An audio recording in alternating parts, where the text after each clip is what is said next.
Hello guys, कैसे हैं आप लोग। मैं हूं अमित तलडा, आपका फ्रेंड, फिलोसोफर एंड गाइड। ये वीडियो में दोस्तों हम इम्पॉर्टेंट डेट्स के बारे में बात करेंगे। ठीक है, एज अ सीएस स्टूडेंट आप जून 21 दे रहे होंगे या दिसंबर 21 भी हो सकता है आप दे रहे होंगे। सीएस एग्जीक्यूटिव एंड प्रोफेशनल की बात कर रहा हूँ, as well as CS foundation also. तो ये तीनों जो एग्जाम है, ठीक है, ईईटी का पूरा टाइमलाइन अलग है, आपको पता ही होगा, तो उसके बारे में बात नहीं कर रहा हूँ मैं। Foundation, executive and professional, old as well as new syllabus, सबके लिए ये डेट्स सेम होते हैं। ठीक है, सबके लिए डेट सेम होते हैं। ठीक है, तो जून 21 में अब क्या डेट्स हैं वो आपको मैं बता देता हूं, क्योंकि काफी बच्चे मिसगाइडेड होते हैं, उनको अलग ही डेट्स बताए जाते हैं और वो कंफ्यूज रहते हैं। ठीक है, तो सबसे पहले मैं क्लैरिफाई कर दूं कि जिन बच्चों ने दिसंबर 21 में ऑप्ट आउट किया था, जिन्होंने ऑप्ट आउट किया था, तो उनको कुछ भी नहीं करना है, उनको कुछ भी नहीं करना है। वो डायरेक्टली मतलब आपका पूरा एग्जाम फॉर्म जो था वो कैरी फॉरवर्ड होगा।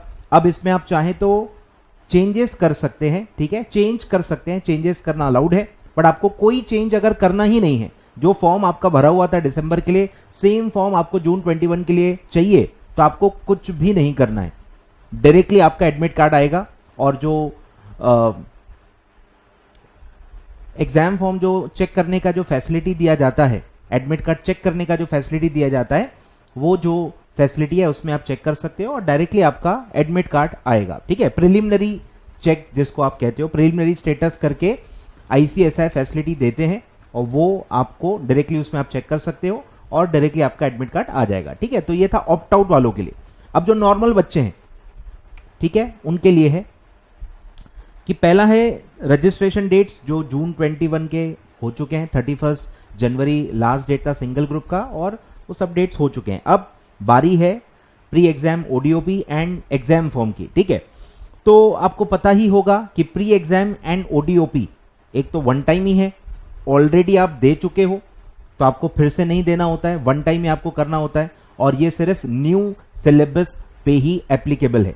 न्यू सिलेबस आपको सब एप्लीकेबिलिटी पता ही होगा, मैं इसलिए ज्यादा डिटेल में नहीं जा रहा हूं। Pre exam, executive and professional new syllabus में अप्लाई होता है। ठीक है, ओल्ड सिलेबस वालों को कुछ भी ओडीओपी या प्री एग्जाम एप्लीकेबल नहीं है। I repeat, old syllabus executive, old syllabus professional, उनको ओडीओपी और प्री एग्जाम एप्लीकेबल नहीं है, तो आप अच्छे से समझ लीजिए। ठीक है, तो न्यू सिलेबस वालों के लिए होता है, तो उनको जो मेन एग्जाम फॉर्म है वो फाइल करने के पहले प्री एग्जाम एंड ओडीओपी आपको पास करना होता है। ठीक है, अब एग्जाम फॉर्म की डेट क्या है। ठीक है, तो विदाउट लेट फी आप 25 मार्च तक एग्जाम फॉर्म फाइल कर सकते हो। 26 फरवरी से फॉर्म स्टार्ट होंगे। 26 फरवरी क्यों सर? क्योंकि 25 फरवरी को रिजल्ट आता है, आपको पता ही होगा। 25 फरवरी को अभी रिजल्ट आने वाला है और उसके बाद 26 फरवरी से फॉर्म स्टार्ट हो जाते हैं। आपके स्मैश आईडी में आपको ऑप्शन दिख जाएगा एग्जाम एनरोलमेंट करके और आप वो एनरोलमेंट कर सकते हो। ठीक है, तो 26 फरवरी से 25 मार्च पूरा एक महीना आपको मिलता है। ठीक है, तो विदाउट लेट फी नॉर्मल जो 1200 रुपए पर मॉड्यूल का जो आपका फीस है वो भर के आप एग्जाम फॉर्म भर सकते हो। ठीक है, तो अगर आपको विदाउट लेट फी ही फॉर्म भरना है तो प्री एग्जाम के लिए भी 25 मार्च का ही डेट हो जाएगा आपके लिए। 25 मार्च के पहले फिर आपको प्री एग्जाम और ओडीओपी भी कंप्लीट करना पड़ेगा, उसके बाद ही आप 25 मार्च तक मतलब एग्जाम फॉर्म भर पाओगे। पर अगर आप लेट फी भर के भी एग्जाम फॉर्म भर सकते हो, आ रहा है कुछ समझ में? लेट फी का पंगा है, तो अगर आप लेट फी भर के एग्जाम फॉर्म भर सकते हो या भरना चाहते हो तो 25 मार्च मतलब कट ऑफ डेट है। 25 मार्च तक अगर आपका प्री एग्जाम ओडीओपी हो जाता है तो आप फॉर्म भर दो, खत्म कर दो विदाउट लेट फी।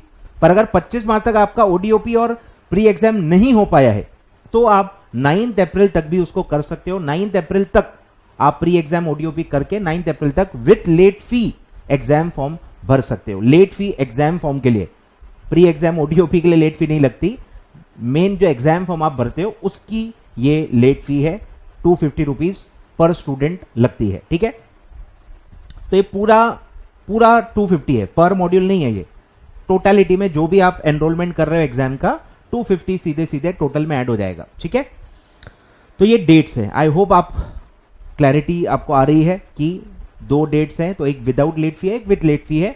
तो आप अपने माइंडसेट के हिसाब से प्लानिंग कर सकते हो कि प्री एग्जाम ओडीओपी कब तक आपको करना है। ठीक है, तो ये था आपका जून 21, ठीक है। और कुछ फॉर्मेलिटी होती नहीं है। ओल्ड सिलेबस वालों को भी कुछ करना नहीं है। जो ओल्ड सिलेबस वाले हैं, जिन्होंने कैरी फॉर्ड किया है, उनको तो कुछ भी नहीं करना है। जिन्होंने पिछले अटेम्प्ट में फॉर्म नहीं भरा था, अब डायरेक्टली वो अब एग्जाम देना चाहते हैं तो अलाउड है। June 21 is the last attempt of old syllabus, executive as well as professional. तो आप नए सिरे से भी फॉर्म भर सकते हो। यही डेट्स आप पे एप्लीकेबल होंगी। 25 मार्च के पहले आप विदाउट लेट फी नया फॉर्म भी ओल्ड सिलेबस का भी आप फाइल कर सकते हो, ठीक है। ओल्ड सिलेबस वालों को और कोई फॉर्मेलिटी नहीं करनी है, ना उनको ओडीओपी करना है, ना उनको प्री एग्जाम देना है। वो डायरेक्टली एग्जाम फॉर्म भर सकते हैं। सब कुछ क्लियरली मैं बता रहा हूं, ठीक है। चलिए, तो इसमें और कुछ है नहीं। प्री एग्जाम, ओडीओपी और एग्जाम फॉर्म, तीन ही चीजें इसमें होती हैं, ठीक है। अब इसमें ऑल्टरेशन का अलग से ऑप्शन आपको मिलेगा, ठीक है। ऑल्टरेशन आप कर सकते हो। आप एग्जाम फॉर्म जब भर चुके होते हो उसको आप एडिट कर सकते हो, ठीक है। आप मॉड्यूल एडिशन कर सकते हो, या आप सेंटर बदल सकते हो, मीडियम ऑफ लैंग्वेज एग्जाम का बदल सकते हो। उसका भी ऑप्शन आपको मिलता है। उसके बारे में भी मैं बता देता हूं ताकि आपको दिक्कत ना हो, ठीक है। तो उसमें कैसा होता है कि क्योंकि इस बार भी ऑप्ट आउट वाले, कैरी फॉर्ड वाले बच्चे होंगे, तो टिपिकल जो डेट होती है, जैसे कि इसमें 9 अप्रैल, ठीक है। जो भी आपको चेंजेस करने हैं 9 अप्रैल से लेके 1 month before the exam. Exam start होने वाला है 1 जून को, तो 1 मई नॉर्मली लास्ट डेट होगी, ठीक है। जैसे दिसंबर 20 में भी हुआ था, 20 दिसंबर से चालू होती है, तो 20 नवंबर आपको लास्ट डेट दी गई थी। तो ये सेम पैटर्न है, ठीक है। तो 9 अप्रैल से लेके 1 मई तक आपको टाइम दिया जाएगा। आप change of centre, change of module या चेंज ऑफ मीडियम कर सकते हैं, ठीक है। तो ये था पूरा जून का, ठीक है। अब मैं बात करूंगा दिसंबर की, ठीक है। दिसंबर 21, ठीक है, दिसंबर 21, ठीक है। इसमें सबसे पहला आएगा रजिस्ट्रेशन डेट्स, ठीक है। रजिस्ट्रेशन फी तो आपको पता ही होगी, 10,100 सब मिला के है। और न्यूज़लेटर, वो जो है सीए स्टूडेंट का जो न्यूज़लेटर होता है वो ऑप्शनल होता है, ठीक है। तो अगर आपको बोथ ग्रुप देना है, ठीक है, दिसंबर 21 में बोथ ग्रुप आपको अपीयर होना है, तो 31 मई आपके लिए लास्ट डे है। 31 मई के पहले आप अगर रजिस्टर हो जाते हो तो आप बोथ ग्रुप का एग्जाम दे सकते हो। मैं ऑलरेडी बहुत वीडियोस में बता चुका हूं कि रजिस्ट्रेशन बोथ ग्रुप का ही होता है। ये जो बोथ और सिंगल ग्रुप है, ये एग्जाम की बात हो रही है। रजिस्ट्रेशन सिंगल ग्रुप का नहीं होता। Registration is different, exam form is different. तो registration is always of both group, और पूरा बोथ ग्रुप का जो 10,100 रुपए ये आपको एक साथ भरना होता है। इसमें कोई और मतलब ऑप्शन नहीं होता। अब आप एग्जाम कौन सा देना चाहते हो ये आप डिसाइड कर सकते हो। तो अगर आप बोथ ग्रुप देना चाहते हो और आप 31 मई के पहले रजिस्टर हो चुके हो तो आप दे सकते हो। अगर आप 31 मई के बाद रजिस्टर कर रहे हो एग्जीक्यूटिव के लिए और 31 जुलाई के पहले कर रहे हो, 31 मई के बाद और 31 जुलाई के पहले, इस रेंज में अगर आपने रजिस्ट्रेशन किया है सीएस एग्जीक्यूटिव का, तो दिसंबर 21 में आप सिंगल मॉड्यूल अपीयर हो सकते हो। कोई भी एक सिंगल मॉड्यूल दे सकते हो, मॉड्यूल 1 भी दे सकते हो, पहले मॉड्यूल 2 भी दे सकते हो, कोई रेस्ट्रिक्शन नहीं है। और अगर आप 31 जुलाई के बाद रजिस्टर करते हो तो आप दिसंबर 21 में एग्जाम नहीं दे सकते, फिर आप जून 22 में एग्जाम दे पाओगे, ठीक है। सिंपल है, क्लियर है। तो पहला हो गया रजिस्ट्रेशन डेट, ठीक है।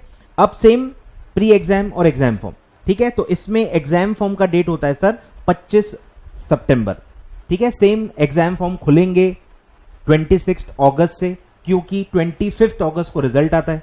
जून 21 का जो एग्जाम होगा 25 अगस्त को उसका रिजल्ट आएगा और 26 अगस्त से एग्जाम फॉर्म स्टार्ट होंगे। और विदाउट लेट फी आप 25 सितंबर तक फॉर्म भर सकते हो। और उसी के पहले आपको प्री एग्जाम और ओडीओपी भी क्लियर करना पड़ेगा, ठीक है। और अगर आप with late fee exam form भरना चाहते हो तो आपके लिए डेट होगा 9 अक्टूबर। तो अगर आप विथ लेट फी फॉर्म भर रहे हो तो फिर 9 अक्टूबर तक आप प्री एग्जाम ओडीओपी क्लियर कर सकते हो। विथ लेट फी ऑफ 250 आप एग्जाम फॉर्म भर सकते हो, ठीक है। तो सेम पैटर्न है, जो बातें मैंने जून के लिए बताई पैटर्न पूरा सेम होगा, सिर्फ आपको डेट्स ध्यान में रखनी है, ठीक है। अब इंस्टीट्यूट के वेबसाइट पे भी टाइमलाइन दिया हुआ है, मैं आपको बता देता हूं, दिया हुआ है, ठीक है। तो इसमें आप देख सकते हो 25 फरवरी को सर आएगा रिजल्ट दिसंबर का, ठीक है। फिर 25 मार्च का है, देखो receipt of examination enrolment application, ठीक है। 25 मार्च नॉर्मली डेट होता है। फिर 9 अप्रैल आपका आएगा विथ लेट फी, ठीक है, सब दिया हुआ है विथ लेट फी, 9 अप्रैल आएगा। फिर जिनको एग्जामिशंस क्लेम करने हैं on the basis of higher qualification, उनके लिए भी 9 अप्रैल का ही डेट है। 9 अप्रैल के पहले आपको हायर क्वालिफिकेशन का एग्जामिशन क्लेम करना है तो उसका एप्लीकेशन कर लेना है।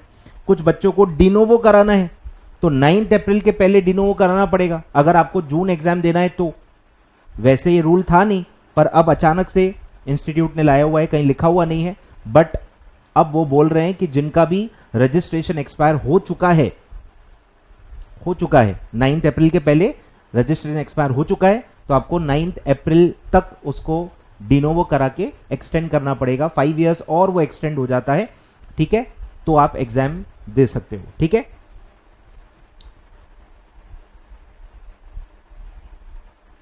और फिर वही आगे दिसंबर के डेट्स दिए हुए हैं। 31 में ऑल मॉड्यूल्स फॉर एग्जीक्यूटिव और प्रोफेशनल दिसंबर 21 के लिए, ठीक है। और 31 जुलाई जो मैंने आपको बताई। फिर 25 अगस्त, ठीक है, रिजल्ट आएगा जो मैंने आपको बताया, जून का रिजल्ट आएगा 25 अगस्त को। और फिर 25 सितंबर आपका दिसंबर का डेट आएगा और 10 अक्टूबर आएगा आपका विथ लेट फी, ठीक है। तो सेम डेट्स हैं, सेम पैटर्न है। तो ये इसका लिंक मैं आपको डिस्क्रिप्शन में दे दूंगा, कोई प्रॉब्लम नहीं है, आप एक्सेस कर सकते हो, ठीक है। तो आई होप चीजें क्लियर हैं, ठीक है। इस पीपीटी का मेरा जो ये फाइल है इसका भी मैं लिंक आपको डिस्क्रिप्शन बॉक्स में दे दूंगा, ठीक है। तो सारे डेट्स मैंने जून एज वेल एज दिसंबर के लिए आपको बता दिए। आई होप सारी चीजें क्लियर हैं। थैंक यू सो मच, ठीक है। वीडियो लाइक कर लेना और शेयर जरूर करना ताकि बच्चों में क्लैरिटी रहे। अलग अलग लोग अलग अलग बताते हैं जो अपडेटेड नहीं है, नए गाइडलाइंस जो अभी CS एक्ट आपका अमेंड हुआ था तो ये सब उसके हिसाब से मैं रजिस्ट्रेशन डेट्स वगैरह सब कुछ बता रहा हूँ, ठीक है। तो सारी चीजें एक जगह मैंने आपको दे दी हैं, ठीक है। तो आप शेयर जरूर कीजिएगा ताकि आपके सारे फ्रेंड्स को भी सही चीजें पता हो और वो कंफ्यूजन में अपना टाइम वेस्ट न करें, ठीक है। और चैनल सब्सक्राइब कर लेना ताकि और आगे ऐसे ही इंपॉर्टेंट वीडियोस आप के मतलब मिस ना हो, ठीक है। आपको नोटिफिकेशन भी आ जाएगा अगर आप बेल आइकन प्रेस करोगे तो, ठीक है। Thank you so much.